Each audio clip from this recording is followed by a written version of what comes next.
Since I've done the book, I've done it a little bit more concentrated now. But prior to that, you know, I always tell people you're only as good as who knows how good you are. So it's about getting known. Yeah. And the best way to do it is at conferences. Sorry, excuse me? That's okay. Hello, how are you? Way too many people. It was like so great. Hello. Sorry. How are you? My name's Amelia. Hi, how are you? Good. Talk to me about your line.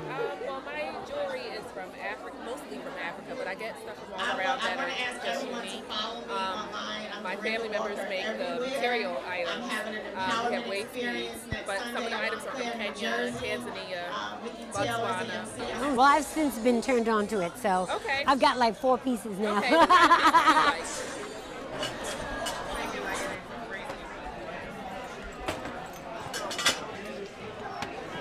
This book, SheEO versus CEO, actually helps men understand some of the things that they do that doesn't enable us as women to get to the C level of corporate America.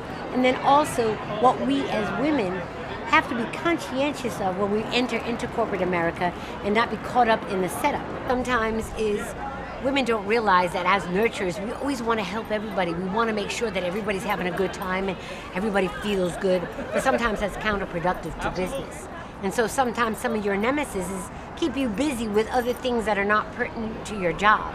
And so when it comes for evaluation time, they're like, yeah, she's a great kid or a great person, but she spends more time helping others than she does completing her own tasks. So that's something in my book.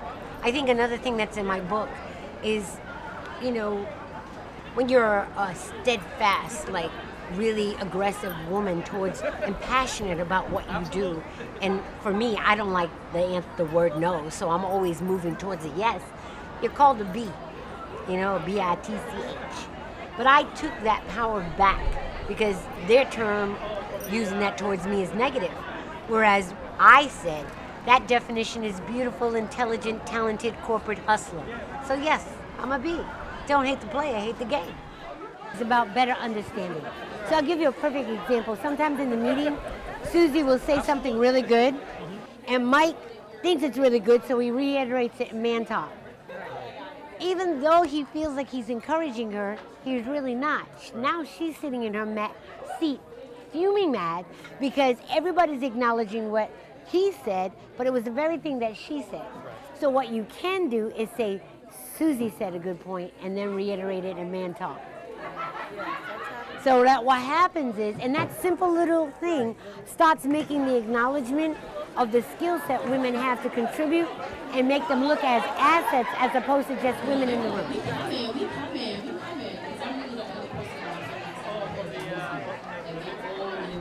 The challenges that I'm facing right now, transitioning from a record executive to an author, is being on the creative side. People don't necessarily take you as serious. They don't feel like because you're a creative, you really understand business. And I'm hoping to be an example that you can think with both the left and the right side of the brain and do it. The most interesting aspect that I'm learning in this journey of being an author and looking for a publisher versus being self-published, that's the biggest challenge. And I feel like challenges are the things that make you tell your story even better. The key is to learn the lesson within the challenge. And I feel like SheEO versus CEO is going to be a book that's not only just going to empower us as women, but men too, to give them a clearer understanding of who we are and where we want to go, and that we're not a threat, that it's not about us and them. It's just about overcoming the conflict, and that we as women, we're actually an asset.